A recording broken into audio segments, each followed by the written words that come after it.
Du château de Moret à Bello. Cette ancienne propriété des ducs de Lorraine a aujourd'hui des nouveaux propriétaires dont fait partie Johann Kartz. Ce natif de Bello a grandi tout près du château. Il l'a toujours vu comme un possible espace de jeu. Il nous raconte comment sa famille en a fait l'acquisition il n'y a pas si longtemps. J'aime bien cet endroit-là parce qu'on peut voir les deux entrées du château. C'est un angle qui est intéressant. Vous avez l'entrée avec le perron, côté nord, et puis l'entrée des chambres d'hôtes de l'autre côté. Bon, en tout cas, vous avez vraiment bien travaillé.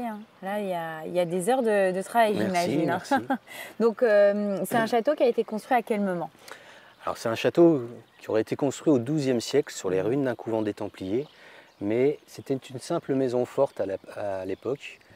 Un simple carré. Ils ont rajouté les ailes, les tours au XIVe et XVe siècle et ils ont tout modifié les ouvertures au XVIe siècle. Ça a appartenu à quelle famille? Alors, j'imagine que ça a été tout au long la même famille ou non? Non, c'est-à-dire jusqu'au XIVe et XVe siècle, c'était Jean de Toulon qui avait donc le seigneur de la région. Et après, ça a appartenu donc à la famille Joly de Moret, qui l'a eu pendant 400 ans. Jusqu'en 1880 où là la lignée s'est arrêtée et ils ont tout séparé, donc ils ont vendu séparément le château, la ferme et l'église qui était une seule propriété à l'époque. Et vous l'avez connu comment ce château-là? Je l'ai connu quand j'étais petit déjà parce que j'habitais le village dans une maison qui était juste en dessous, donc je passais au-dessus du mur et puis je venais guetter derrière les fenêtres pour voir ce qui se passait. Et puis sinon après, les années ont passé et ce château a brûlé complètement donc en 1985. D'accord. Il a été ravagé par un incendie. Et donc puis, entièrement? Entièrement. Il n'y avait donc plus rien. Il a été abandonné après pendant 8 ans. Et puis donc là, moi je travaillais avec mon père qui était artisan dans le bâtiment et on a eu envie donc de restaurer, au moins déjà de le préserver parce qu'il menaçait de s'écrouler.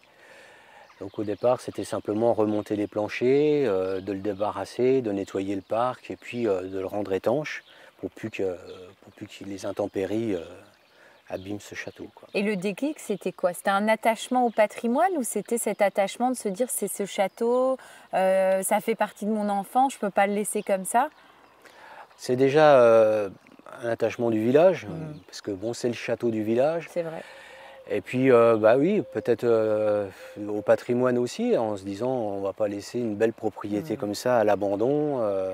C'était triste, il faut imaginer.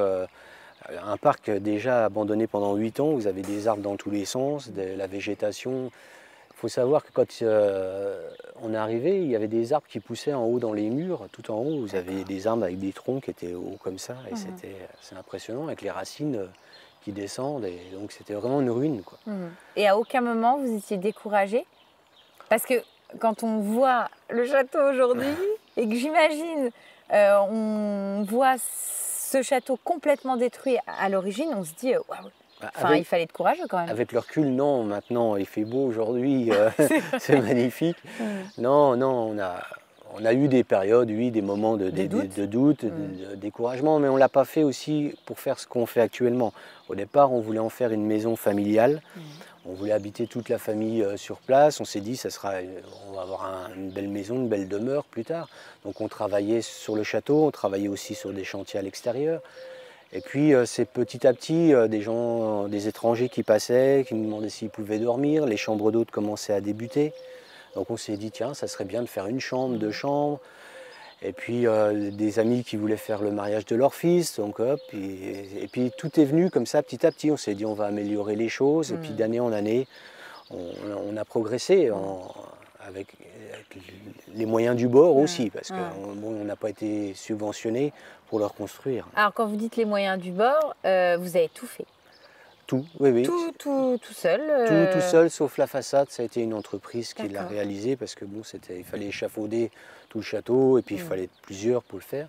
Mais tout ce qui est intérieur, oui, tout seul. Pas tout seul, il y avait mon père qui est décédé maintenant, mon beau-père aussi qui était là. Vous étiez 3, quoi. On était 3, voilà. C'est une petite équipe pour remettre un château sur pied. Et dès que vous avez commencé à le restaurer, il y a eu cette volonté de conserver je dirais, l'ADN du château. On voit, vous avez gardé les pierres apparentes, voilà, vous avez respecté les plafonds à la française, etc. Ça aussi, dès le début, ça a été respecté. Vous vous êtes dit, on va conserver voilà, le patrimoine. Oui, c'était conserver le patrimoine. Déjà travailler avec des matériaux nobles, bon, la pierre, le bois, le fer forgé, et puis voilà, c'est venu.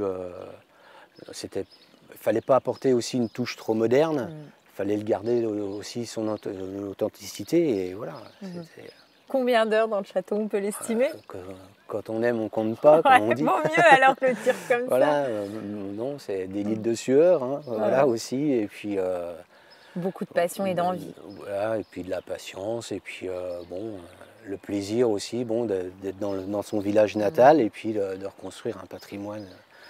Voilà, si on avait les moyens, on reconstruirait plein de choses aussi.